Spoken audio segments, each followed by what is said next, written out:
আজ প্রভু আমাদেরকে যে শাস্ত্রাংশ দিয়েছেন, আসুন প্রথমে আমরা পাঠ করি। প্রকাশিত বাক্য 2 অধ্যায় 12 পদ থেকে 17 পদ। প্রকাশিত বাক্য 2 অধ্যায়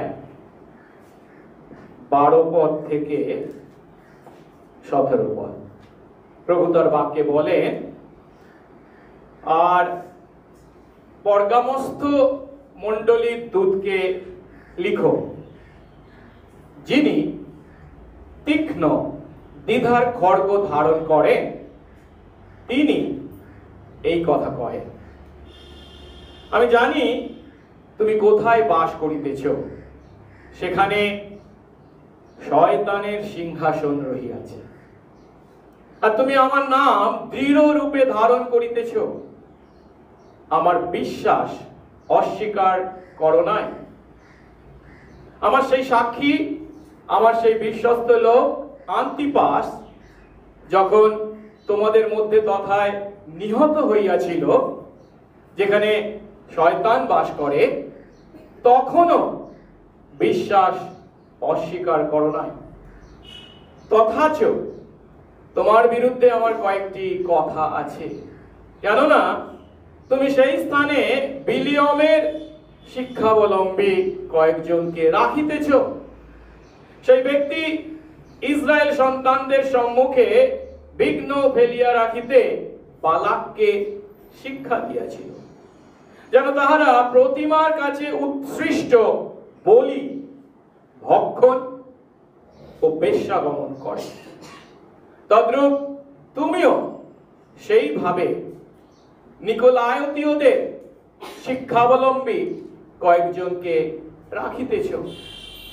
অতএব মন ফিরাও, নতুবা আমি শীঘ্রই তোমার নিকটে আসিব এবং আমার মুখের তরবারি দ্বারা তাহাদের সহিত যুদ্ধ করিব।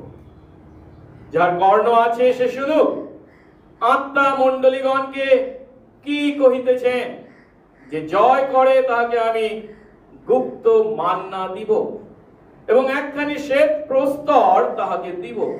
সেই প্রস্তরের উপরে নূতন এক নাম লেখা আছে, আর কেহই সেই নাম জানে না, কেবল যে তাহা গ্রহণ করে সেই জানে।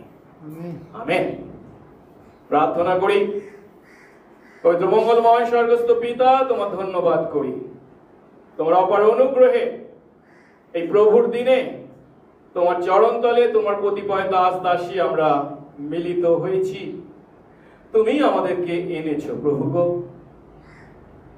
আর যখন তোমার কাছে এসেছি প্রভু গো, সত্য ও আত্মায় আমরা তোমার আরাধনা করতে চাই। আমরা তোমার চরণে বসে তোমার বাক্য থেকে শিক্ষা লাভ করতে চাই প্রভু। এই সময় যখন আমরা তোমার বাক্য তথা প্রকাশিত বাক্য 2 অধ্যায় 12 থেকে 17 পদ পাঠ করেছি, যেখানে প্রভু সেই পরগাম মণ্ডলীর প্রতি তুমি তোমার বার্তা যোহনের মাধ্যমে লিপিবদ্ধ করেছো, কিন্তু সেই বার্তা যে কেবল পরগাম মণ্ডলীর প্রতি প্রযোজ্য না প্রভু গো, আজ আমাদের মণ্ডলীর প্রতি একইভাবে প্রযোজ্য। কেবল আমাদের মণ্ডলী নয় প্রভু গো, পৃথিবীর ইতিহাসের সর্বকালের সর্বস্থানের মণ্ডলীর জন্য যে প্রযোজ্য, তা জেনে সেই বাক্যের অর্থ উপলব্ধি করতে তুমি আমাদেরকে আশীর্বাদ করো প্রভু। সেই বার্তায় যে প্রশংসা তুমি করেছো পরগাম মণ্ডলীর, আমরা যেন তা বিবেচনা করি।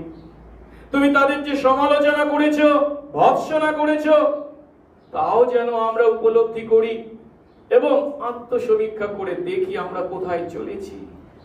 যে আদেশ করেছো এবং সতর্কবাণী উচ্চারণ করেছো, তাও যেন আমরা চিন্তা করি তা আমাদের প্রতি প্রযোজ্য, এবং যে প্রতিজ্ঞা করেছো তার লাভে আমরা যেন প্রত্যেকে সচেষ্ট হই।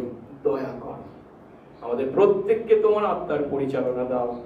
এই বাক্যের দ্বারা প্রচুর আশীর্বাদ করো, যিশু নামে এই প্রার্থনা চাই, আমেন। আমরা বসবো।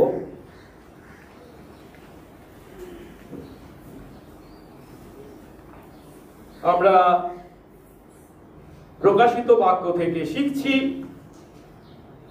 এবং এর আগে আমরা এই প্রকাশিত বাক্যের প্রথম অধ্যায়ে দেখেছি যে যিশু পুনরুত্থিত হয়েছেন, স্বর্গে গেছেন, তিনি মহিমান্বিত, তিনি তার প্রিয়তম প্রেরিত শিষ্য যোহনকে দর্শন দিয়েছেন, তার কাছে নিজেকে প্রকাশ করেছেন এবং তার প্রতি তার একটি আদেশ, তা হলো এশিয়া মাইনরের যে 7টি মণ্ডলী আছে সেই মণ্ডলীগুলির প্রতি তিনি যেন খ্রিস্টের বার্তাকে লিপিবদ্ধ করেন এবং তাদের কাছে পাঠান। আর বিগত 2টি সপ্তাহে এই 7টি মণ্ডলীর মধ্যে আমরা 2টি মণ্ডলী, ইফিস মণ্ডলী এবং স্মুর্না মণ্ডলী, এই 2টি মণ্ডলীর প্রতি খ্রিস্টের বার্তাকে উপলব্ধি করেছি।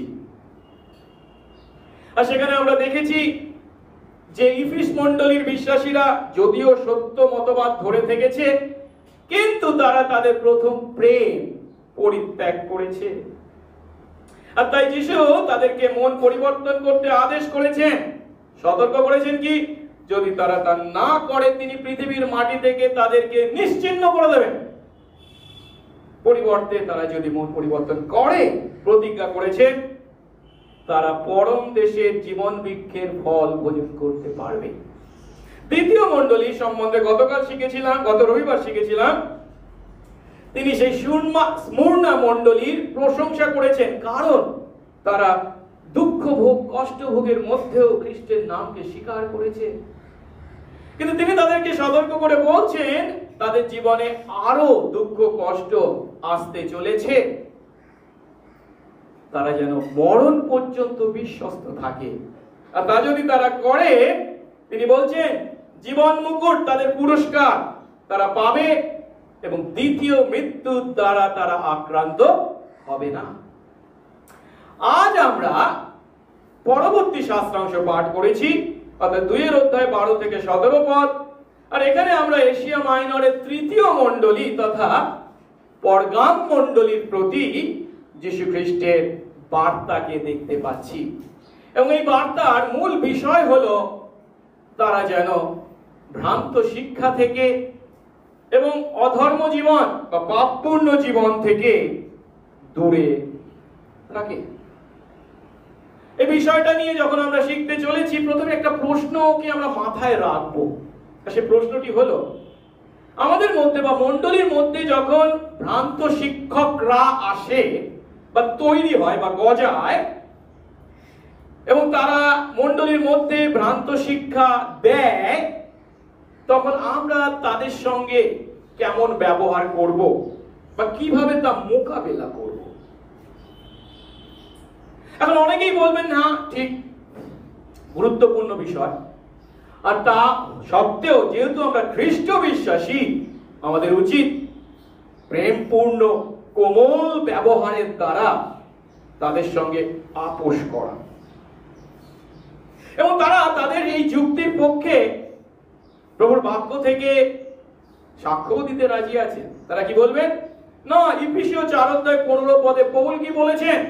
বলছেন আমরা যেন প্রেমে সত্য প্রকাশ করি, মানে প্রেমে তাদের সঙ্গে কথা বলি এবং সব বিষয়ে খ্রিস্টের মতো হয়ে উঠি। সেই খ্রিস্ট যিনি হলেন দেহের মস্তক, আর দেহ হলো তার মণ্ডলী। এখন আমাদেরকে বুঝতে হবে, এখানে খ্রিস্ট যখন পৌলের মাধ্যমে আমাদেরকে বলছেন প্রেমে সত্য প্রকাশ করতে, প্রেমে বা ভালোবাসায় সত্য কথা বলতে, আর একে যদি আমরা যারা ভ্রান্ত শিক্ষা দেয় তাদের প্রতি ব্যবহার করি, যার অর্থ তাদের প্রতি কোমল ব্যবহার করে তাদের ভ্রান্ত শিক্ষাকে প্রশ্রয় দিই, তাহলে কি ঘটবে? তাদের ভ্রান্ত শিক্ষার ফাঁদে পড়ে শুধু তারা নয়, তাদের সঙ্গে সঙ্গে মণ্ডলীর অনেক বিশ্বাসী বিপথে পরিচালিত হবে। সেটা মাথায় রেখে প্রভু আজ এই বার্তার মাধ্যমে পরগাম মণ্ডলীকে কি শিক্ষা দিয়েছেন আমরা উপলব্ধি করতে চেষ্টা করব। এর আগে আমরা ইফিস মণ্ডলীর প্রতি প্রভুর যে বার্তা দেখেছিলাম, সেখানে দেখেছিলাম ইফিস মণ্ডলীর বিশ্বাসীরা সত্যের প্রতি অঙ্গীকারবদ্ধ থেকেছিল যদিও কিন্তু তারা তাদের প্রথম প্রেম পরিত্যাগ করেছিল। আরে পরগাম মণ্ডলীর প্রতি যে বার্তা আমরা পাঠ করতে চলেছি, সেখানে আমরা কি দেখতে চলেছি? তারা সত্যের প্রতি অঙ্গীকারবদ্ধ আছে ইফিস মণ্ডলীর মতো, কিন্তু তারা ভ্রান্ত শিক্ষার প্রতি সহিষ্ণুতা প্রদর্শন করেছে। সহিষ্ণুতা প্রদর্শন করা মানে কি? কাঁধে কাঁধ দিয়ে চলা, মেনে নেওয়া, সহ্য করা, একসঙ্গে পথ চলা। তাদের শিক্ষা ও ভ্রান্ত শিক্ষা একসঙ্গেই চলেছে। প্রভু কিন্তু তার এই বার্তায় কঠোর অর্থে তাদেরকে আদেশ করেছেন তারা যেন সেই পথ ত্যাগ করে। আর যে শাস্ত্রাংশ আমরা পাঠ করেছি তার প্রথম পদে অর্থাৎ 2:12 পদে সেই পরগাম মণ্ডলীর প্রতি, পরগাম মণ্ডলীর দূতকে লিখতে বলা হয়েছে কি? আর যদি পাঠ করি, আর পরগাম নগরে অবস্থিত মণ্ডলীর দূতকে লেখো, যিনি তীক্ষ্ণ দুদিকে ধার বিশিষ্ট খড়গ ধারণ করেন, তিনি এই কথা বলেন। এর আগে আমরা শিখেছি যখন কোন মণ্ডলীর দূতকে লিখতে বলা হচ্ছে তখন তার অর্থ সেই মণ্ডলীর বার্তা বাহককে লিখতে বলা হচ্ছে। আর আমরা এটাকে সেই বার্তা বাহকের অর্থ কি? সেই মণ্ডলীর যিনি পরিচালক বা নেতা বা পালক মহাশয়কে তার উদ্দেশ্যে লিখতে বলা হয়েছে। এখন এই পরগাম মণ্ডলীর কথা যখন আমরা শিখতে চলেছি, আসুন, যদিও বাইবেলে এই পরগাম মণ্ডলীর বিষয় আমরা বেশি কিছু জানি না, অন্য যে সমস্ত পুস্তক সেই সময়কার আমরা পাই সেখান থেকে কি তথ্য পাই সেগুলি একটু জানবার চেষ্টা করি। এর আগেও আমি ম্যাপটা দেখিয়েছিলাম আপনাদেরকে, নিশ্চয়ই আপনাদের মনে আছে। এই হচ্ছে এশিয়া মাইনর, আজকের দিনে এটা হচ্ছে কি পশ্চিম টার্কি, যাকে তুরস্ক। আর তার এই উপকূলবর্তী অর্থাৎ এই যে এজিয়ান সি বা ভূমধ্য সাগরের এই পার, সেখানে আমরা খুব কাছাকাছি দেখেছিলাম এফেসুস বা ইফিস মণ্ডলী, তার উপরে ছিল স্মুরনা, তার উপরে একেবারে উত্তরে সেটা হচ্ছে কি পরগাম, তার থেকে নিচে আছে ধুয়াতিরা, তারপরে সার্দি, তারপরে ফিলাডেলফিয়া এবং তারপরে লাউদিকিয়া। আমরা এখন তৃতীয় নম্বরে আছি পারগামুম, যেটা ইংরেজিতে, বাংলায় হচ্ছে পরগাম মণ্ডলী। এখন এই পরগাম নগর সম্পর্কে আমাদের যে সমস্ত তথ্য আছে তার মধ্যে সেই সময় রোমীয় সাম্রাজ্যের এটা একটা প্রদেশ ছিল, এটাকে বলে এশিয়া প্রদেশ। আমাদের এশিয়া মহাদেশ নয়, রোমীয় সাম্রাজ্যের এটা হচ্ছে একটা এশিয়া প্রদেশ। আর সেই প্রদেশের মধ্যে কোন নগরটি প্রথম নগর, ফার্স্ট সিটি, এর জন্য এই তিনটে নগরের মধ্যে ইফিস, স্মুরনা এবং পরগামের মধ্যে প্রতিযোগিতা, কম্পিটিশন চলছিল অনেক দিন ধরে। কিন্তু একটি বিষয়ে কারোর কোনো সন্দেহ ছিল না, সে বিষয়টি হলো কি, এই প্রদেশের মধ্যে, এশিয়া প্রদেশের মধ্যে ধর্মীয় জীবনের কেন্দ্রস্থল হিসাবে পরগাম ছিল প্রথম। এই নগরের বেশিরভাগটাই ছিল বড় পাহাড়ের একটা অংশ, যে পাহাড়টা ছিল সমুদ্র স্থল থেকে বা স্তর থেকে প্রায় 1000 ফুট উঁচুতে, এবং এই পাহাড়ের উপর বিভিন্ন মন্দির ছিল, বিভিন্ন দেবতার মন্দির। যেমন এই সময় সব থেকে বিখ্যাত মন্দির ছিল রোগ ব্যাধির আরোগ্য দানকারী গ্রিক দেবতা আসক্লেপিয়সের মন্দির, এবং এই দেবতার সঙ্গে সাপের খুব ঘনিষ্ঠ সম্পর্ক আছে। আপনি যদি ইন্টারনেট দেখেন দেখতে পাবেন এর ছবি রয়েছে, তার হাতে একটা যে লাঠি রয়েছে তাতে সাপ জড়ানো রয়েছে। যাই হোক, আরো একটা মন্দির ছিল, রোমীয়দের একটা বিজয়কে স্মরণ করে তারা গ্রিক দেবতা জিউসের একটা মন্দির, প্রকাণ্ড মন্দির এখানে নির্মাণ করেছিল। কিন্তু সব থেকে গুরুত্বপূর্ণ বিষয় হলো এই নগরের সঙ্গে সম্পর্কিত, সেটা হচ্ছে এই অঞ্চলের মধ্যে, মানে এশিয়া প্রদেশের মধ্যে পরগামই হলো প্রথম রোমীয় নগর যেখানে রোমীয় সম্রাট আগাস্টাসের উদ্দেশ্যে একটা মন্দির তৈরি করা হয়েছিল। আগাস্টাস সিজার, যিনি কিনা রোমের সম্রাট, তিনি তখন বেঁচে আছেন, কিন্তু তাকে তার সম্মান বা পুজো করার জন্য মন্দির নির্মাণ করা হয়েছিল। এ কথার অর্থ কি? এ কথার অর্থ এই প্রদেশের মধ্যে পরগামী হলো সম্রাট পুজোর কেন্দ্রস্থল সেই সময়। আর এই রাজনৈতিক এবং ধর্মীয় প্রেক্ষাপটকে যখন আমরা উপলব্ধি করছি তখন আমরা দেখতে পাচ্ছি কি এই নগরের সঙ্গে রোমে ছিল ঘনিষ্ঠ সম্পর্ক। এখন এই নগরের সমস্ত নগরবাসী যখন রোমের সঙ্গে ঘনিষ্ঠ সম্পর্কে সম্পর্কিত, সম্রাট পুজোর এক একজন পূজারী, তখন সেই নগরের খ্রিস্ট বিশ্বাসীরা যখন যিশুকে বিশ্বাস করেছে, তারা যখন খ্রিস্ট বিশ্বাসের জীবনযাপন করতে চাইছে, তা কতখানি কষ্টকর ছিল। কেন? যখন অন্যরা রোমের সম্রাটকে তাদের প্রভু বলে, পরিত্রাতা বলে, ঈশ্বর বলে সম্বোধন করছে, তখন খ্রিস্ট বিশ্বাসীদের পক্ষে কি তা পালন করা সম্ভব ছিল না। আর তাই তাদের উপর তাড়না ছিল অবশ্যম্ভাবী। এখন এমন রাজনৈতিক পরিবেশ এবং পরিস্থিতির মধ্যে যখন খ্রিস্ট বিশ্বাসীরা তথা খ্রিস্টের সন্তানরা বাস করছে, তখন তাদের উদ্দেশ্যে যিশু যোহনের মাধ্যমে এই বার্তা যখন দিচ্ছেন, তাদের কিসের প্রয়োজন?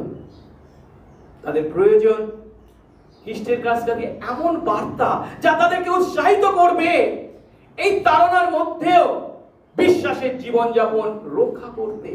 আর তাই যিশু এই মণ্ডলীর বিশ্বাসীদের কাছে নিজেকে কিভাবে প্রকাশ করেছেন, তার পরিচয় কিভাবে দিচ্ছেন? বলছেন, যিনি দুদিকে ধার বিশিষ্ট তীক্ষ্ণ খড়গ ধারণ করেন, আমি হলাম সেই যিশু খ্রিস্ট, আমি সেই যিশু এই কথাগুলো বলছি। তিনি নিজেকে কি বলছেন? দুদিকে ধার বিশিষ্ট, মানে এদিকেও কাটে এদিকেও কাটে এমন তীক্ষ্ণ খড়গ ধারণকারী। আর আমরা এর আগে যখন 1 অধ্যায় 16 পদ পড়েছিলাম, যিশু যখন যোহনের কাছে নিজেকে প্রকাশ করেছিলেন, তার আকার বর্ণনা করা হয়েছে কিভাবে? একইভাবে তার মুখ থেকে দুদিকে ধার বিশিষ্ট তীক্ষ্ণ তরবারি নির্গত হচ্ছে। এবং তখন আমরা শিখেছিলাম, এবং এখানেও সেই কথা একইভাবে প্রযোজ্য, সেটা কি? এই যে দুদিকে ধার বিশিষ্ট তীক্ষ্ণ তরবারি বা খড়গের কথা বলা হয়েছে, তারা কাকে নির্দেশ করা হয়েছে? ঈশ্বরের বাক্যকে। এব্রিয় 4 অধ্যায় 12 পদ বলে, কারণ ঈশ্বরের বাক্য জীবন্ত কার্য সাধক। আর তারপরে বলছে কি? ঈশ্বরের বাক্য হলো সমস্ত দুদিকে ধার বিশিষ্ট খড়গ অপেক্ষা তীক্ষ্ণ। অনেক খড়গ আছে যেগুলো দুদিকে ধার বিশিষ্ট আছে, কিন্তু তাদের সবার থেকে তীক্ষ্ণ হচ্ছে কি? ঈশ্বরের বাক্য। শুধু তাই নয়, পৌল এফেসীয় 6 অধ্যায় 7 পদে বলছেন পরিত্রাণের শিরস্থান পাঠ ধারণ করতে, এবং তার সঙ্গে কি বলছে? শয়তানকে আক্রমণ করবার জন্য যে খড়গ, যে অস্ত্রের প্রয়োজন, সেটা কি? আত্মার খড়গ হলো ঈশ্বরের বাক্য। তাই একটু আগে যেটা প্রকাশিত বাক্য 1 অধ্যায় 16 পদে আমরা দেখেছিলাম, যিশু নিজেকে বলছেন তার মুখ দিয়ে সেই দ্বিধার খড়গ বেরিয়ে আসছে। তার মাধ্যমে তিনি কি বলেছেন? তিনি বলতে চেয়েছেন খ্রিস্ট তার মণ্ডলীকে রক্ষা করেন কিসের দ্বারা? তার মুখ থেকে যে দ্বিধার খড়গ বের হয়ে আসছে তার দ্বারা। আর এখানে যখন তাহলে তিনি পরগাম মণ্ডলীর প্রতি নিজের পরিচয় দিতে গিয়ে বলছেন, আমি হলাম সেই যার মুখ থেকে দ্বিধার তীক্ষ্ণ খড়গ বের হয়, তখন তার দ্বারা তিনি বলতে চাইছেন পরগাম মণ্ডলীর সমস্ত আক্রমণের বিরুদ্ধে তাকে রক্ষা করবার জন্য তিনি ঈশ্বরের বাক্য প্রয়োগ করতে চলেছেন। বাইরের আক্রমণকে প্রতিহত করবার জন্য যেমন তিনি ঈশ্বরের বাক্য দ্বারা তাকে প্রতিহত করবেন, ঠিক একইভাবে মণ্ডলীর ভিতরের শত্রুদের বিরুদ্ধেও তিনি তার বাক্যকে অস্ত্র হিসাবে ব্যবহার করতে চলেছেন।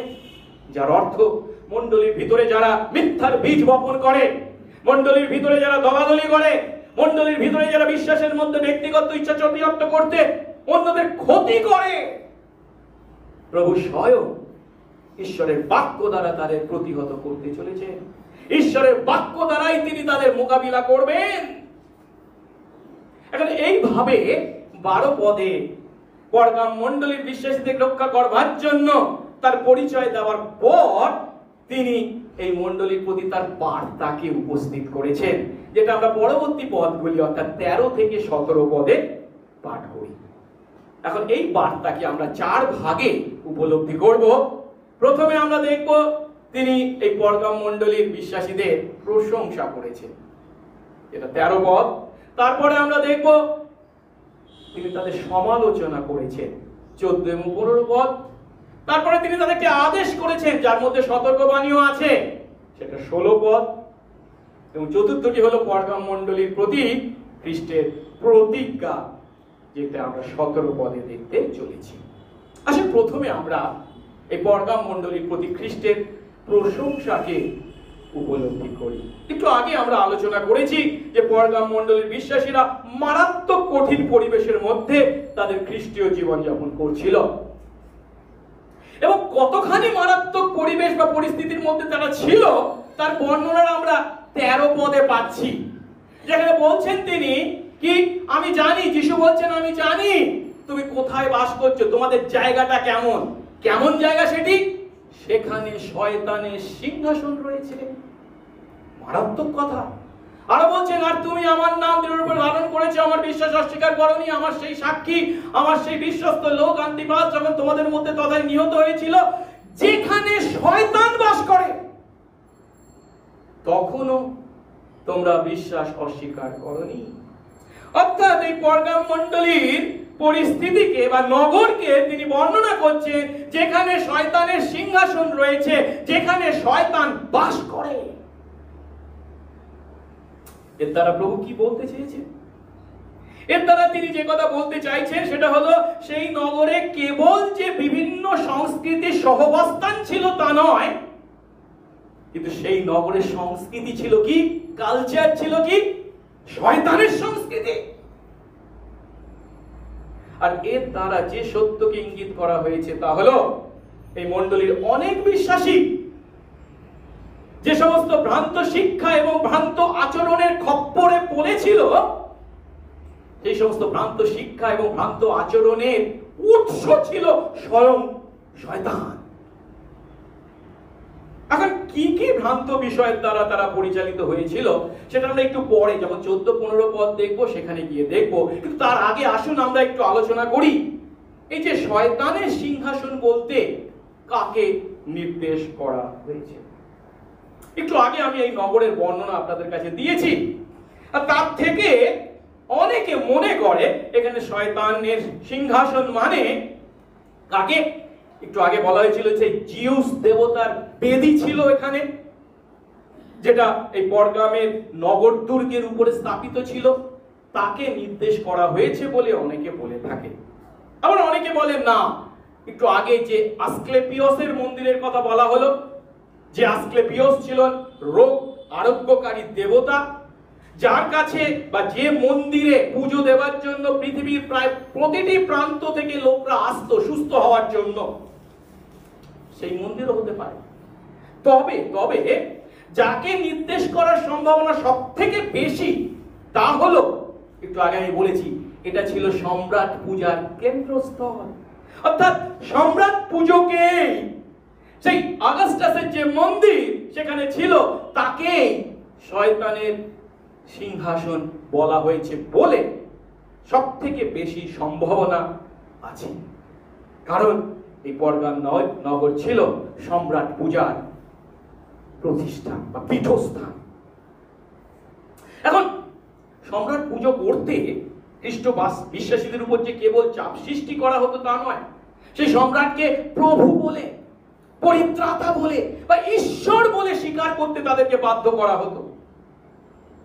অর্থাৎ এই নগরের সংস্কৃতিতে শয়তান খুবই সক্রিয় থাকায় এই সংস্কৃতির সঙ্গে খাপ খাইয়ে চলতে খ্রিস্টের প্রতি তাদের অঙ্গীকারকে খর্ব করতে তাদের উপর ছিল প্রচন্ড চাপ। আজ আমাদের চারপাশের পরিস্থিতির সঙ্গে কি এর মিল খুঁজে পাচ্ছি আমরা?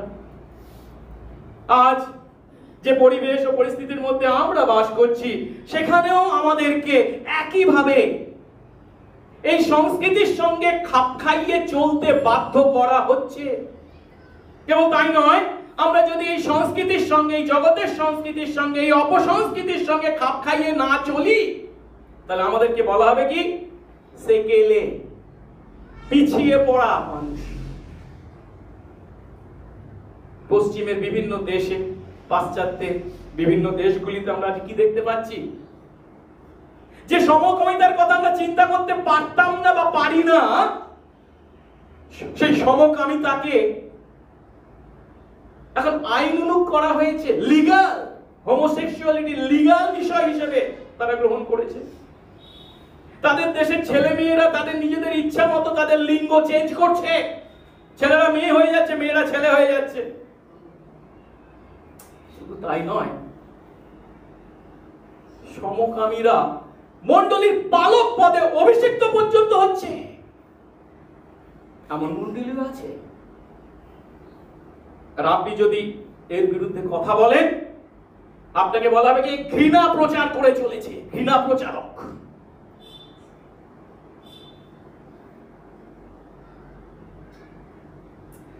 কিন্তু প্রভুর গৌরব করি এই পরগাম মণ্ডলীর জন্য। এমন নোংরা, এমন অপসংস্কৃতির মধ্যে, এমন সংস্কৃতির মধ্যে, শয়তানের সংস্কৃতির মধ্যে পরগাম মণ্ডলী বিশ্বাসীরা কেমন জীবন যাপন করেছে। খ্রিস্ট তাদের প্রশংসা করছেন, কি বলছেন? তুমি আমার নাম দৃঢ় রূপে ধারণ করছো, আমার বিশ্বাস অস্বীকার করনি। অর্থাৎ যখন এইভাবে অপসংস্কৃতি তাদের উপর চেপে বসেছে, প্রচন্ড চাপ সৃষ্টি করেছে, না খাপ খাইয়ে চললে তাদেরকে এক ঘরে করা হচ্ছে, পিছিয়ে পড়া মানুষ করা হচ্ছে, বিভিন্ন ভাবে হেয়জ্ঞান করা হচ্ছে, তারা কিন্তু তার কাছে মাথা নত করেনি, নতি স্বীকার করেনি। মারাত্মক চাপের মধ্যেও তারা খ্রিস্টের নাম দৃঢ়তার সঙ্গে ধারণ করেছে, খ্রিস্টের বিশ্বাস তারা অস্বীকার করেনি। এর অর্থ তারা তাদের প্রভু, তাদের পরিত্রাতা, তাদের ঈশ্বর জ্ঞানে কেবল খ্রিস্টের প্রতি আনুগত্য প্রদর্শন করেছে। খ্রিস্ট বিশ্বাসের যে কেন্দ্রীয় সত্য, খ্রিস্টই, যিশুই খ্রিস্ট প্রভু, তা তারা আঁকড়ে ধরে থেকেছে। কেবল তাই নয়, খ্রিস্ট বিশ্বাসকে এইভাবে আঁকড়ে ধরার কারণে তাদের উপর কি এসেছে? তাড়না, কি এসেছে? নির্যাতন। এবং তা যখন চরম আকারেও ধারণ করেছিল, তখনও তারা বিশ্বাস অস্বীকার করেনি। কেন? পরবর্তী অংশে কি বলছে? যিশু বলছেন, আমার এই সাক্ষী, আমার সেই বিশ্বস্ত লোককে আন্তিপাস যখন তোমাদের মধ্যে তথায় নিহত হয়েছিল, তার বিশ্বাসের কারণে সে মরতে বাধ্য হয়েছিল, তখনও তোমরা বিশ্বাস অস্বীকার করনি। এখন এখানে যে আন্তিপাসের কথা বলা হয়েছে, প্রভুর বিশ্বস্ত লোক হিসেবে তাকে বর্ণনা করা হচ্ছে, সমগ্র বাইবেলের মধ্যে কেবল এই পদেই তার কথা বলা হয়েছে। এর বাইরে আমরা আর কিছুই জানি না। কিন্তু এই পদে তার সম্বন্ধে যে কথা বলা হয়েছে তার থেকে আমরা ধরে নিতে পারি কি তিনি পরগাম মণ্ডলীর একজন বিশ্বাসী নেতা ছিলেন। এবং এই নগরের যে অপসংস্কৃতির কথা বা সেই শয়তানের সংস্কৃতির কথা আমি শুনলাম, তার সঙ্গে তিনি খাপ খাওয়াতে রাজি হননি, মেনে নিতে রাজি হননি। আর তাই তাকে চরম মূল্য দিতে হয়েছে, কি মরতে হয়েছে, মৃত্যুবরণ করতে হয়েছে, নিজের জীবনকে উৎসর্গ করতে হয়েছে। আর প্রভু তাকে কি বলে পরিচয় দিচ্ছেন? সে আমার সাক্ষী, সে আমার বিশ্বস্ত লোক, বিশ্বস্ত সাক্ষী বলে প্রভু তাকে বর্ণনা করছে। আর এটা গুরুত্বপূর্ণ, কারণ প্রভু নিজে এই পুস্তকে প্রকাশিত বাক্য 1 অধ্যায় 5 পদে এবং 3 অধ্যায় 14 পদে নিজেকে বলছেন, আমি হলাম বিশ্বস্ত সাক্ষী। এখানে আন্তিপাসকেও তিনি সেই একই নামে উপাধি দিয়েছেন, আমার বিশ্বস্ত সাক্ষী। এখন পরগাম মণ্ডলীর যে সমস্ত বিশ্বাসী সেই কঠিন চাপের মধ্যে, সেই অপসংস্কৃতির কাছে নতি স্বীকার করে আপোষ করতে বাধ্য হবার প্রলুব্ধ হচ্ছিল, তারা কাকে স্মরণ করছে, কাকে দেখছে? আন্তিপাসকে। না, আমাদের মণ্ডলীর নেতা বিশ্বাসী প্রভু দাস আন্তিপাস মাথা নত করেনি, নতি স্বীকার করেনি, তাই তাকে মরতে পর্যন্ত হয়েছে। আমরা কি না নতি স্বীকার করতে পারি? কি আমরা কি খাপ খাইয়ে চলবো? অর্থাৎ তাদের কাছে আন্তিপাসের এই বিশ্বস্ততা এবং সাহস ছিল তিরস্কার এবং ভৎসনার বিষয়। প্রভুর গৌরব হোক, প্রভু স্বীকার করছেন, প্রভু বলছেন প্রশংসা করে, তখনও তোমরা বিশ্বাস অস্বীকার করনি। আজ আমাদের কাছে প্রশ্ন, খ্রিস্ট যদি আজ আমাদের পরীক্ষা করেন, যা তিনি একদিন আমাদের করতে চলেছেন শেষ বিচারে, তাহলে তিনিও কি আমাদের প্রতি এই একই কথা বলবেন? তুমি আমার নাম দৃঢ়রূপে ধারণ করছো, আমার বিশ্বাস অস্বীকার করছো না। প্রভু আশীর্বাদ করুন এ কথা যেন আমাদের প্রত্যেকের উদ্দেশ্যে তিনি তা বলতে পারেন। এর বিপরীতে তিনি যেন আমাদের ভৎসনা না করেন। কিন্তু এই পরগাম মণ্ডলীর বিশ্বাসীদের খ্রিস্ট যে কেবল প্রশংসা করেছেন তা নয়, তিনি তাদের সমালোচনাও করেছেন। যে সমালোচনার কথা আমরা পরবর্তী দুটি পদে অর্থাৎ 14 এবং 15 পদে দেখতে পাচ্ছি। আমরা পাঠ করি, তবু তোমার বিরুদ্ধে আমার কয়েকটি কথা আছে, কারণ তুমি সেই স্থানে বিলিয়মের শিক্ষাবলম্বী কয়েকজনকে রেখেছো। সেই ব্যক্তি ইসরায়েল সন্তানদের সামনে বিঘ্ন ফেলে রাখতে বালাককে শিক্ষা দিয়েছিল, যেন তারা প্রতিমার কাছে উৎসৃষ্ট বলি ভক্ষণ ও বেশ্যাগমন করে। তেমনি তুমিও সেইভাবে নিকোলায়োতীয়দের শিক্ষাবলম্বী কয়েকজনকে রেখেছো। অর্থাৎ যে দুটি বিষয়ের জন্য প্রভু পরগাম মণ্ডলীর বিশ্বাসীদের সমালোচনা করছেন, সেটি হলো প্রথমটা কি, সে তুমি সেই স্থানে মানে তোমার মণ্ডলীর মধ্যে বিলিয়ামের শিক্ষাবলম্বী কয়েকজনকে রেখেছো 14 পদে, আর 15 পদে সেইভাবে নিকোলায়োতীয়দের শিক্ষাবলম্বী কয়েকজনকে রেখেছো। অর্থাৎ খ্রিস্ট বিশ্বাসীদের মধ্যে পরগাম মণ্ডলীর বিশ্বাসীদের মধ্যে কয়েকজন বিলিয়মের শিক্ষা এবং নিকোলায়োতীয় শিক্ষা মেনে জীবনযাপন করছে।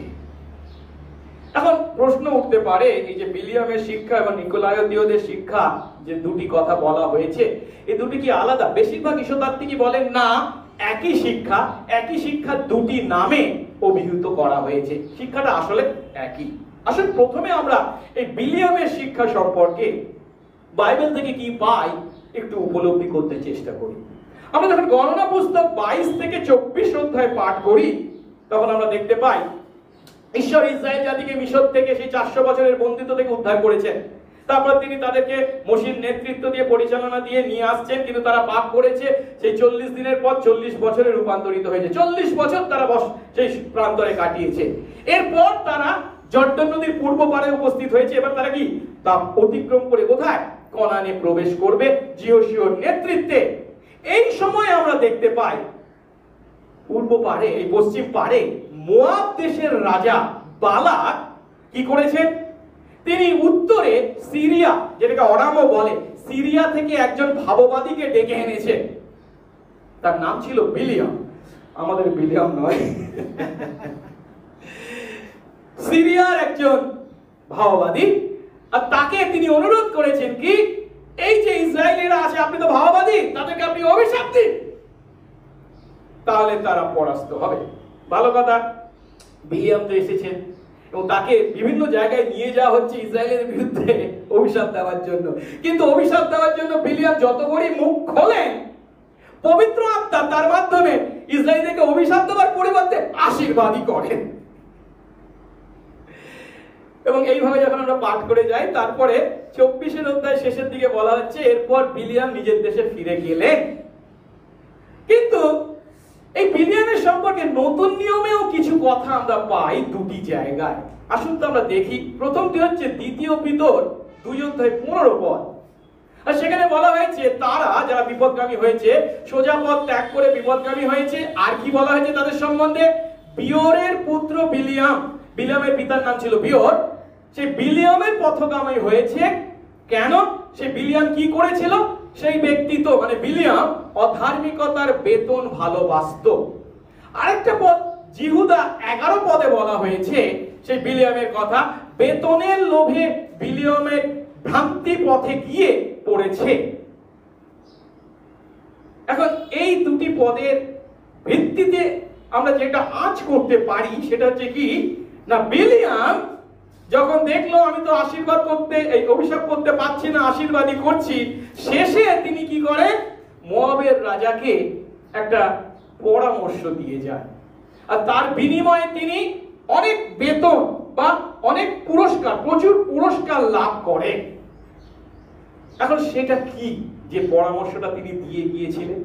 আমরা যখন পরবর্তী অধ্যায় অর্থাৎ গণনা পুস্তক 25 অধ্যায়ের প্রথম পদগুলি পড়ি 1 থেকে 5 পদ, সেখানে আমরা দেখতে পাই তিনি কি পরামর্শ দিয়ে গিয়েছিলেন। সে পরামর্শটা কি?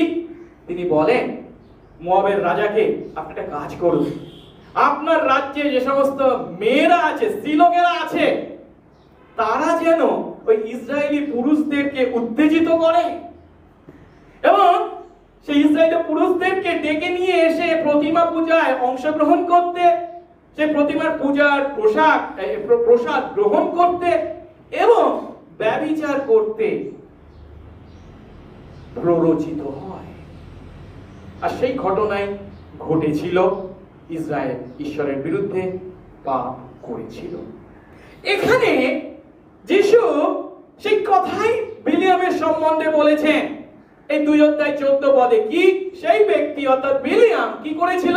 ইসরায়েল সন্তানদের সামনে বিঘ্ন ফেলে রাখতে বালাককে শিক্ষা দিয়েছিল, বালাককে পরামর্শ দিয়েছিল কি বালাক যেন তারা অর্থাৎ ইসরায়েলিরা প্রতিমার কাছে উৎসৃষ্ট বলি ভক্ষণ করে এবং বেশ্যাগমন করে। অর্থাৎ আমরা বুঝতে পারছি যে বিলিয়ামের ন্যায় ভ্রান্ত শিক্ষকেরা পরগাম মণ্ডলীর বিশ্বাসীদেরকে এই একই কাজ করাচ্ছে। কি অন্য দেবদেবতার উদ্দেশ্যে উৎসর্গিত সেই সমস্ত পূজা আরাধনায় তোমরা কোনো ব্যাপার না, যোগদান করো, কোনো কিছু তাতে আসে যায় না। তোমরা ইচ্ছা মতো প্রসাদ গ্রহণ করো, কোনো কিছু আসে যায় না। তাদের সঙ্গে সেই অনৈতিক যৌন জীবনে অংশ নাও, আনন্দ পাবে, খুব ভালো বিষয়। তাহলে প্রশ্ন উঠবে, কিন্তু 15 পদে তো আবার নিকোলাইতীয়দের শিক্ষালম্বীর কথাও বলা হয়েছে, যাদেরকে তারা তাদের মধ্যে রেখে দিয়েছে এবং প্রশ্রয় দিয়ে যাচ্ছে। তারা কারা? একটু আগে আমি বলেছি বিলিয়ামের শিক্ষা নিকোলাইতীয়দের শিক্ষা একই। সেই জন্য এখানে বলছি কি তুমিও সেইভাবে মানে ওই বিলিয়ামের শিক্ষার ন্যায় একইভাবে নিকোলাইতীয়দের যে শিক্ষাবলম্বী কয়েকজন আছে তাদেরকে তোমাদের মধ্যে রেখে দিয়েছো। যার অর্থ সহজ কথায় পুরাতন নিয়মে বিলিয়াম ইসরায়েলের প্রতি যা করেছিল, এখানে নূতনে এই নিকোলাইতীয়রা কাদের প্রতি? পরগাম মণ্ডলীর বিশ্বাসীদের প্রতি বা ইফিসের মণ্ডলীর বিশ্বাসীদের প্রতি সেই একই কাজ করছিল, একই শিক্ষা দিচ্ছিল, একই ভুল শিক্ষা দিচ্ছিল। কি ভুল শিক্ষা? একটু আগে আমি আপনাদের জানিয়েছি। সেই বিলিয়ামের শিক্ষার অনুসারে বিলিয়াম যে পরামর্শ দিয়েছিল বালাককে ইসরায়েলিদেরকে বিপদে পরিচালিত করার জন্য, তাই ধরা যেতে পারে সহজ কথায় কি ধরনের সেটা শিক্ষা ছিল? খুবই বিষাক্ত শিক্ষা। কিন্তু মানুষদের কাছে যখন শোনে, পাপপূর্ণ মানুষ আমাদের, সেটা খুবই আকর্ষণীয়। কি? যিশুকে বিশ্বাস করলে পাপের ক্ষমা পাওয়া যায়, পরিত্রাণ পাওয়া যায়, যে পরিত্রাণ তুমি কোনোদিন হারাবে না। আর তাই কি যিশুকে যখন তুমি বিশ্বাস করেছো, পরিত্রাণ পেয়েছো, তুমি স্বাধীনতার অধিকারী হয়েছো। এখন তুমি যা ইচ্ছা তাই করতে পারো, যা কিছু করো না কেন সেটা পাপ হবে না। তুমি পাপ করার লাইসেন্স পেয়ে গেছো। কিছুদিন আগে আমি আপনাদেরকে বলেছিলাম কোরিয়া থেকে একটা ভ্রান্ত শিক্ষা আমাদের মধ্যে অলরেডি এসে গেছে। আমরা গুয়নফা বলি কোরিয়ান ভাষায়, কিন্তু এরা এখানে এসে কি ব্যাপটিস্ট ইত্যাদি নামে পরিচয় দেয়। মিথ্যাবাদী তারা এই শিক্ষা দেয়। আপনাকে এসে বসে প্রশ্ন করবে, আপনি কি যিশুকে বিশ্বাস করেন? হ্যাঁ। আপনি পরিত্রাণ পেয়েছেন? হ্যাঁ। কিন্তু আপনি পাপ করেন? হ্যাঁ। পাপ করলে আপনি কি করেন? তার কাছে ক্ষমা চান।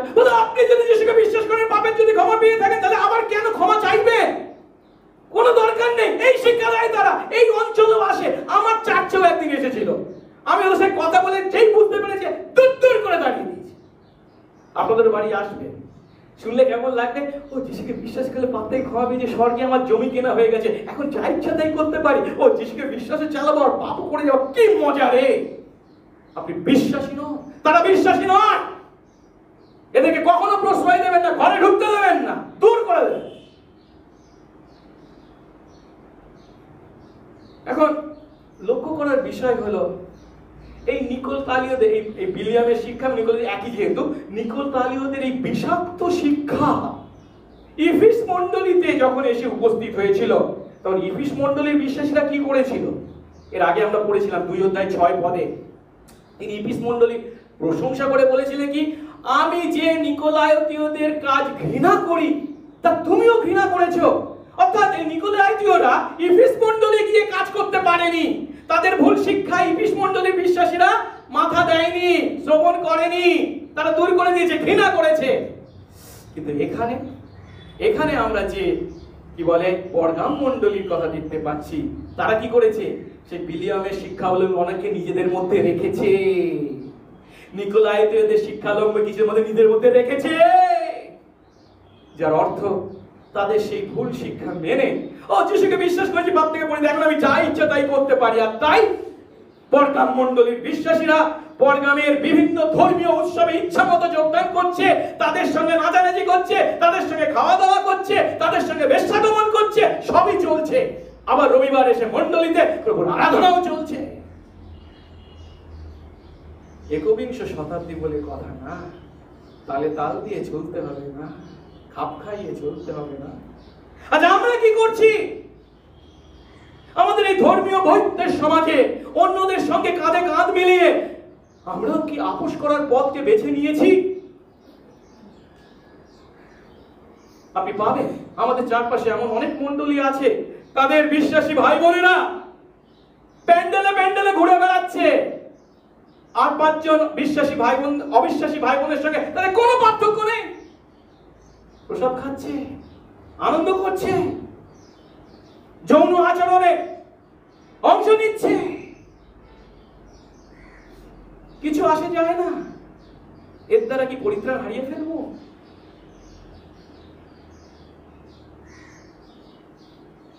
এর থেকে আমরা কি শিক্ষা পাচ্ছি? প্রভুর এই বার্তা 2000 বছর পূর্বে কেবল পরগাম মণ্ডলীর প্রতি নয়, আজ আমাদের মণ্ডলীর প্রতিও তথা সর্বকালের সমস্ত মণ্ডলীর প্রতি একইভাবে প্রযোজ্য। প্রভু চান আমরা যেন বিশ্বাসী হই,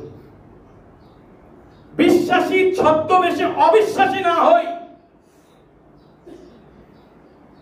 প্রভু আমাদের হৃদয় জানে ভিতরে আমরা কি, তাকে কখনো আমরা ঠকাতে পারি না। আসুন এরপর আমরা আদেশকে দেখি, যেটা 16 পদে দেখতে পাই।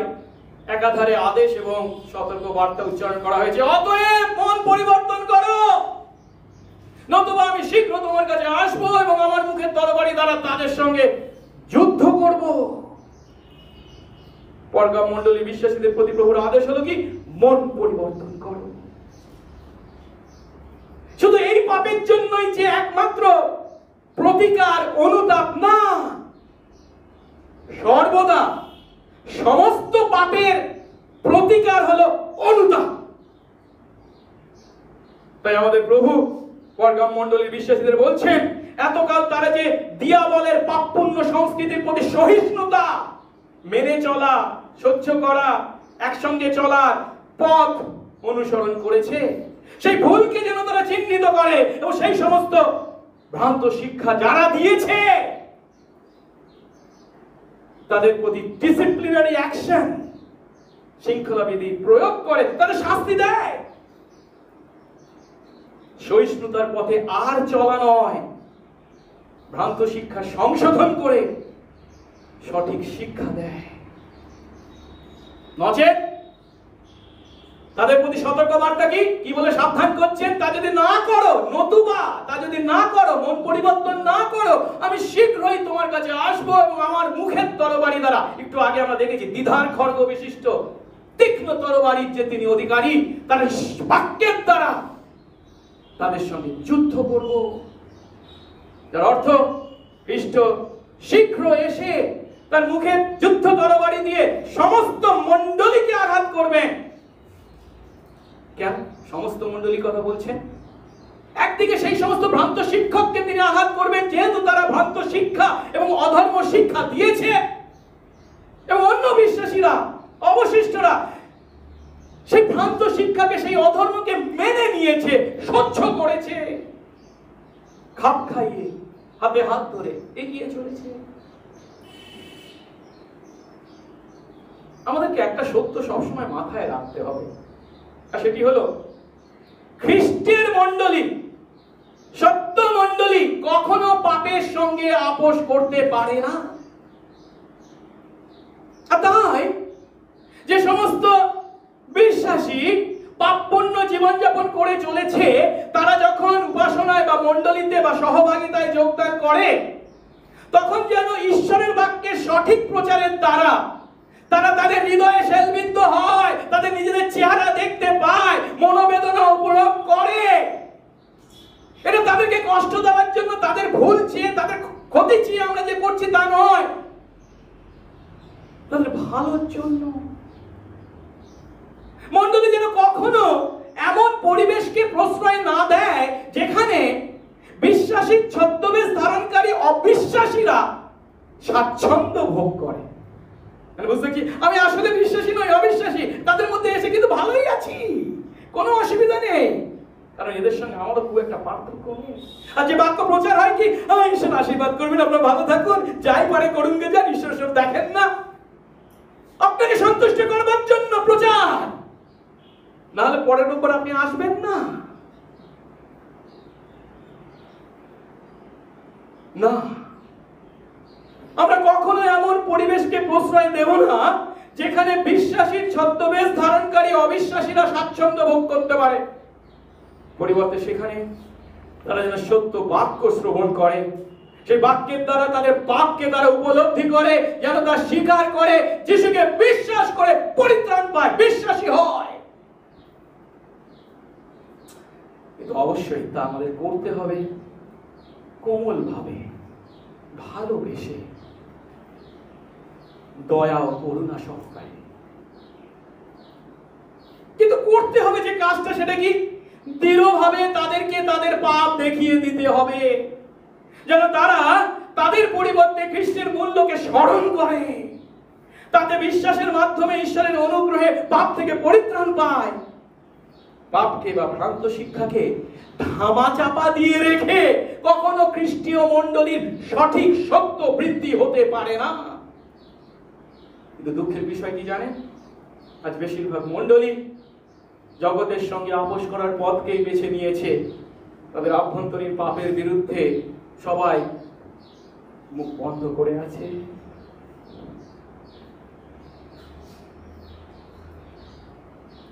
আমাদের মণ্ডলীর জন্য এই কথা একইভাবে প্রযোজ্য। আমাদের মণ্ডলীর মধ্যেও এমন লোক থাকতে পারি এখনো এই বিলিয়ামের শিক্ষা নেয় বা নিকোলালীয়দের যে শিক্ষা নেয়, ভুল শিক্ষায় বিশ্বাস করি। এবং শুধু এটা আমি করি তা নয়, অন্যরাও যেন জানতে পারে সেই জন্য আমি অনেক সময় ট্র্যাক্স নিয়ে আসি, ছোট্ট ছোট্ট ক্ষুদ্র পুস্তিকা, আর লুকিয়ে রেখে দিয়ে চলে যাই। কে রেখে গেছে আমি জানি না, তাকে চিনি না। পরে আমার চোখে পড়ে কি একজন মারা যাওয়ার পর স্বর্গে গেছে না নরকে গেছে, গিয়ে কি সমস্ত অভিজ্ঞতা লাভ করেছে, সেই সমস্ত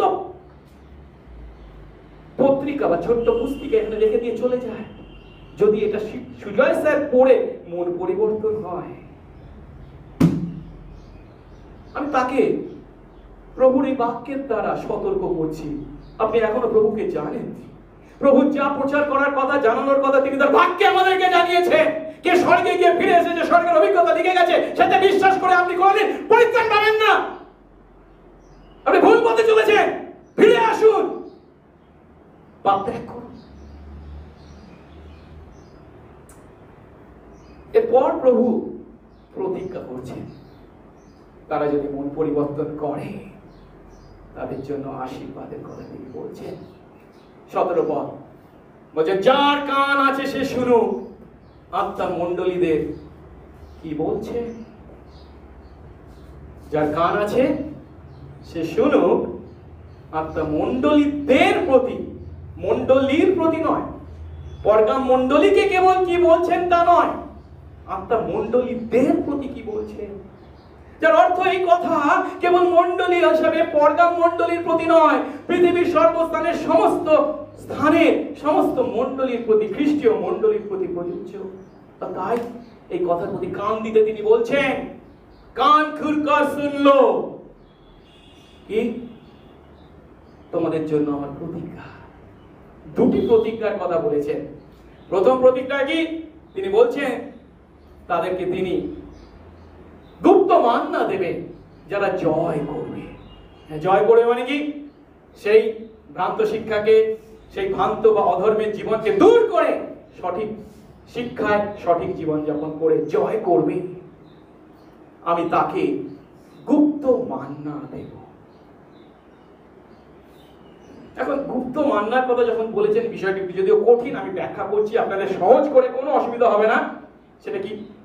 আমরা জানি আমাদের প্রভু যখন তার প্রজাদেরকে অর্থাৎ ইসরায়েলীদেরকে মিশর থেকে উদ্ধার করে নিয়ে এসেছিলেন এবং 40 বছর তারা প্রান্তরে কাটিয়েছিল, তখন এই প্রান্তরে থাকার সময় তারা তো আর কৃষিকাজ করতে পারে না, ফসল উৎপন্ন করতে পারে না ইত্যাদি। তাই তাদের খাবারের জন্য তিনি কি করেছিলেন? প্রত্যেকদিন আকাশ থেকে, স্বর্গ থেকে তাদের খাবার জুগিয়ে দিতেন। আকাশ থেকে, স্বর্গ থেকে খাদ্য নেমে আসতো। সেটাই কি? মান্না, যার কথা আমরা যাত্রা পুস্তক 16 অধ্যায়ে পাই।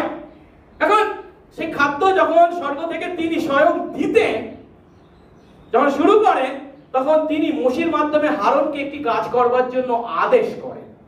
সেটা কি? সেটা যাত্রা পুস্তক 16 অধ্যায় 33-34 পদে পাই। তখন মোশি হারনকে বললেন, তুমি একটা পাত্র নিয়ে, একটা ডাবর নিয়ে পূর্ণ 1 ওমর পরিমাণ মান্না সদাপ্রভুর সামনে রেখে দাও। সদাপ্রভুর সামনে মানে কি? সেই নিয়ম সিন্ধুকের মধ্যে রেখে দাও। কেন? তা তোমাদের পুরুষ পরম্পরার জন্য রাখা যাবে, মানে পরবর্তী যত প্রজন্মে তোমাদের সন্তানরা আসবে তাদের জন্য। আর তখন হারন কি করলো? সদাপ্রভু মোশিকে যেরূপ আদেশ করেছিলেন সেই মতো হারন সাক্ষ্য সিন্ধুকের মধ্যে বা নিয়ম সিন্ধুকের মধ্যে বা তার কাছে রাখার জন্য তা তুলে রাখলেন, মানে পাত্র করে সেই মান্না নিয়ে কিছুটা রেখে দিয়েছিলেন।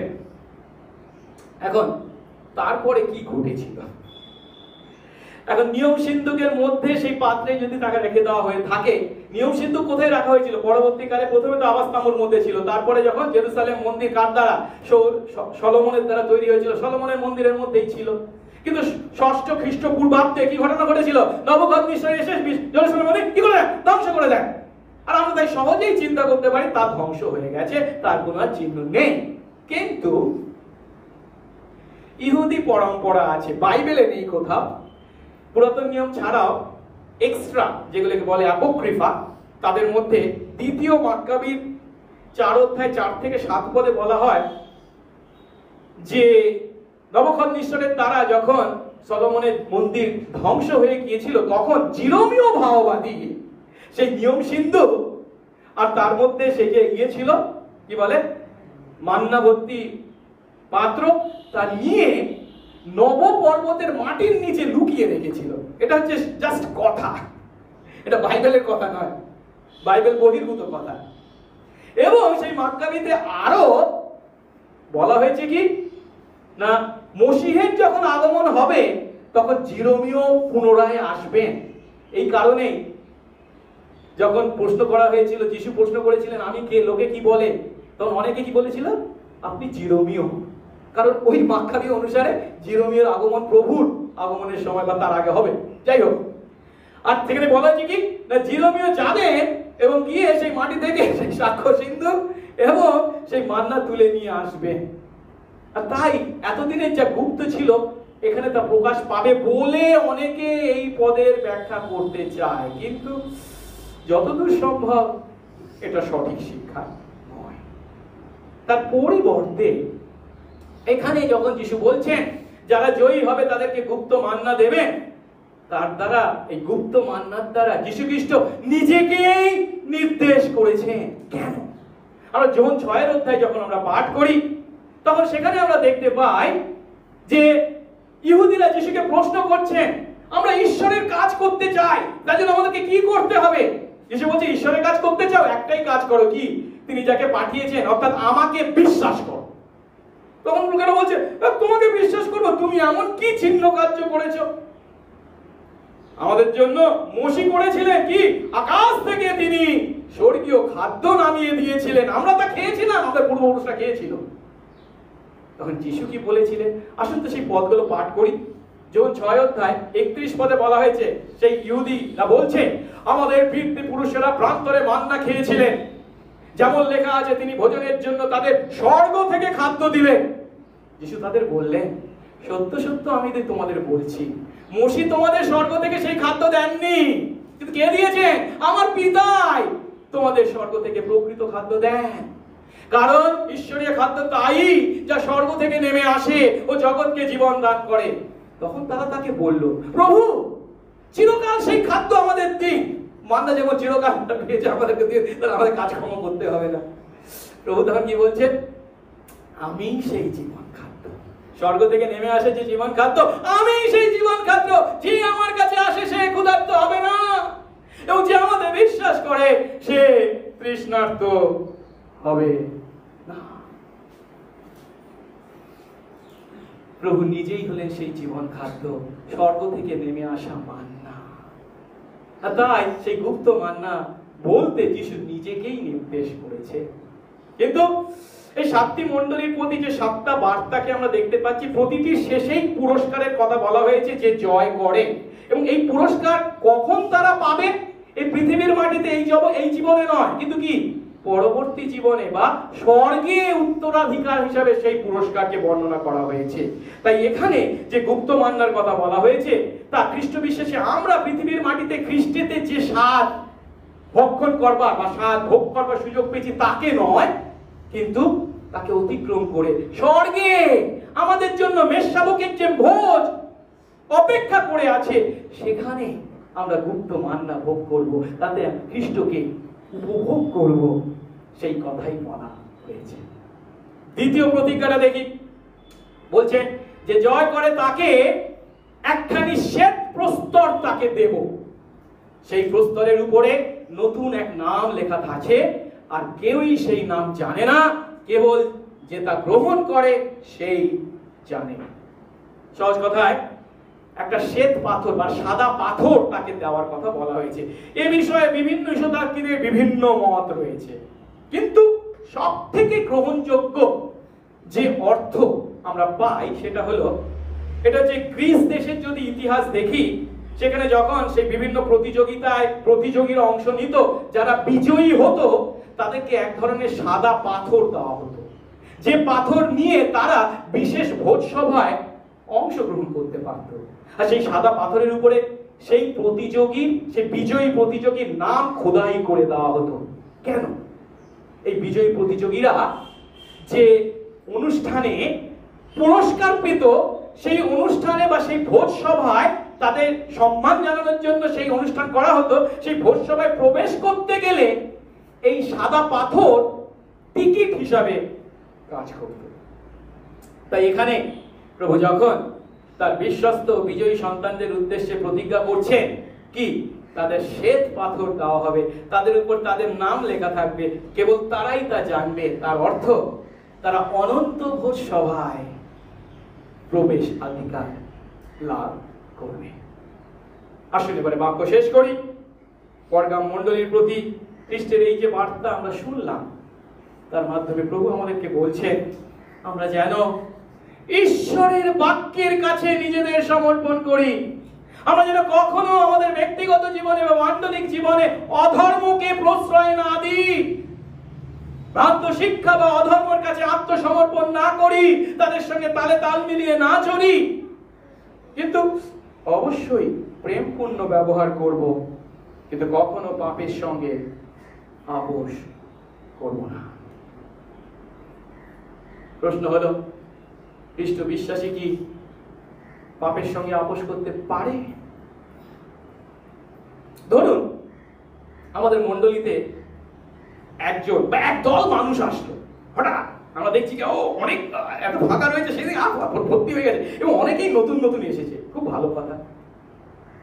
উপাসনা শেষে আমি যখন তাদের সঙ্গে কথা বলছি, তখন বুঝতে পারছি তাদের মূল বক্তব্য হলো এমন যে তারা যিশুকে বিশ্বাস করতে চায়, ঈশ্বরের সন্তান হতে চায়, আমাদের মণ্ডলীর সদস্য হতে চায়। এর আগে তারা ছিল, কিন্তু সেখানে কিছু একটা গন্ডগোল হয়েছে, তাই তারা এখানে এসেছে। কিন্তু তাদের বিষয়টা কি না, তাদের মধ্যে অনেকেই পাপপূর্ণ জীবনযাপন করে চলেছে। মদ, বিড়ি, সিগারেট ইত্যাদি তো কোনো ব্যাপার নয়, কিন্তু তার সঙ্গে সঙ্গে অবৈধ যৌন জীবন, একটা স্ত্রীর পরিবর্তে 5টা স্ত্রী রয়েছে ইত্যাদি, অনেক কিছু তাদের নোংরা জীবন। কিন্তু তারা চাইছে কি না, আমরা যিশুকে বিশ্বাস করে পরিত্রাণ পেয়ে আপনার মণ্ডলীর সদস্য হতে চাই। কেউ হয়তো বলবে আমি আবার হোমোসেক্সুয়াল ইত্যাদি ইত্যাদি। তা আপনার কি বক্তব্য? যিশুকে বিশ্বাস করার জন্য, আপনার মণ্ডলীর সদস্য হওয়ার জন্য আমাদের কি ওইগুলোকে ছাড়তে হবে কি? কি উত্তর দেব আমরা? আমার মনে হয় টিম কেলার এইরকম উত্তর দিয়েছেন। তিনি বলছেন, আপনি প্রশ্নটা যেটা করেছেন না সেটা ভুল। যিশুকে বিশ্বাস করার জন্য আপনাকে কি কি ত্যাগ করতে হবে, এই যে প্রশ্নটা করছেন, এটা ভুল। কেন? আপনার যে প্রশ্নটা করা উচিত, যিশু যদি সত্যি খ্রিস্ট হন, মানে যিশু যদি ঈশ্বর হন যা তিনি নিজের বিষয়ে দাবি করেন, তাকে আপনি বিশ্বাস করেন, তাকে আপনি বিশ্বাস করছেন? যিশু নিজের বিষয় দাবি করেন তিনি খ্রিস্ট, তিনি ঈশ্বর, আপনি কি সেটা গ্রহণ করেছেন? কেন? যদি যিশু সত্যি খ্রিস্ট হন, যদি ঈশ্বর হন, তিনি যদি পাপীদের পরিত্রাতা হন, আমরা যখন তার কাছে আমাদের জীবন সমর্পণ করি, তখন কি তার কাছে এসে আমরা দর কষাকষি করতে পারি, বার্গেইন করতে পারি? তিনি যদি সত্যি ঈশ্বর হন, তিনি যদি প্রভু হন, তিনি যদি পরিত্রাতা হন, এটা মানুষ নয় তার সঙ্গে আমি দর কষাকষি করব। তিনি ঈশ্বর।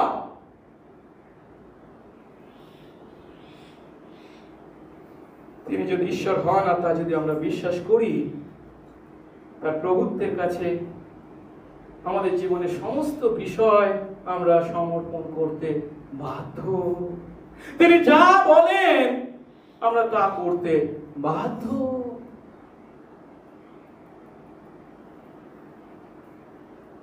আর যদি তিনি যা বলেন তা করতে আমি রাজি না হই, আমার সমস্ত বিষয় সমর্পণ করতে রাজি না হই, তার মানে আমি তাকে ঈশ্বর বলে বিশ্বাস করি না।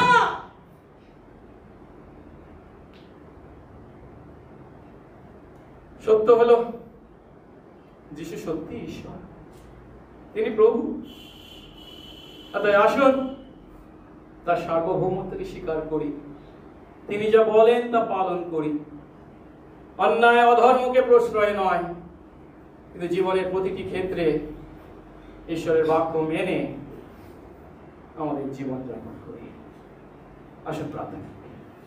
মঙ্গলময় স্বর্গস্থ পিতা, তোমার ধন্যবাদ করি প্রভু গো, আজ তুমি আমাদেরকে সুযোগ দিয়েছো তোমার কাছে আসার, তোমার বাক্য থেকে শেখার। তুমি ঈশ্বর, তুমি প্রভু, তুমি পরিত্রাতা।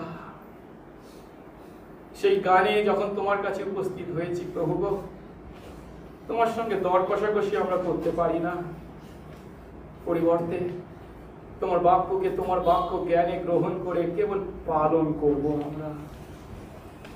দয়া করো প্রভু, আমাদের জীবনে যে সমস্ত বিষয় আছে, যে সমস্ত ভুল শিক্ষা আছে আমাদের মধ্যে, যে সমস্ত অধর্ম পাপ আছে আমাদের মধ্যে, যা তোমার ইচ্ছা পালন করতে বাধা দেয়, আমরা যেন সেগুলিকে চিহ্নিত করতে পারি। প্রভু তোমার শক্তিতে, তোমার ক্ষমতায় তাদেরকে দূর করি। দয়া কর, সঙ্গে সঙ্গে থাকো। যিশু নামে এই প্রার্থনা চাই, আমেন।